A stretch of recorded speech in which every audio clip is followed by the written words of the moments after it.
Determinant of ए दे रखा है 2x2 का मैट्रिक्स और 4A इनवर्स इसका डिटर्मिनेंट निकालना है। तो ये बिल्कुल फर्स्ट प्रॉपर्टी पे बेस्ड है, बल्कि इसमें 2-3 चीज़ें एक्स्ट्रा है। सी हमें क्या निकालना है, 4A इनवर्स, राइट। तो सबसे पहले ये 4 इस डिटर्मिनेंट से बाहर आना चाहेगा, तो वो अकेले बाहर नहीं आएगा, ये आएगा 4 की पावर 2 के साथ। वाई? बिकॉज 2x2 ऑर्डर की मैट्रिक्स है। And then determinant of A inverse.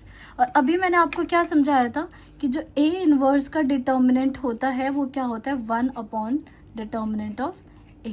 ठीक है, तो ये हो गया 4 की पावर 4 विच इज 4 की पावर 2 इज 16, और A इनवर्स का डिटर्मिनेंट क्या लिखेंगे, 1 upon determinant of A which is equals to 16 into what is determinant of A given? It is given 2. So what is the answer? 8 is the answer. C is the correct option.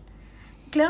Now question number 2 हमारे second formula पे based है। देखो यहाँ पे क्या given है, determinant of A is equal to 64, right. और हमें क्या निकालना है, A का डिटर्मिनेंट। तो हमें पता है एडजॉइंट और A के बीच में रिलेशन होते हैं। क्या रिलेशन होता है, एडजॉइंट ऑफ A का डिटर्मिनेंट जब भी निकालना होता है तो किसके इक्वल होता है, डिटर्मिनेंट ऑफ A की पावर n-1, ये होता है फॉर्मूला। अब बस पुट कर दो यहाँ पे, व्हाट इज एडजॉइंट का determinant given, it is given 64 is equal to determinant of A, what is n year, 3 minus 1 2। अब स्क्वायर इधर आएगा तो ये क्या हो जाएगा, 64 is equal to determinant of A। 64 का रूट क्या आ जाएगा, प्लस माइनस 8, क्योंकि जब भी हम रूट लेते हैं तो प्लस माइनस में आंसर आता है।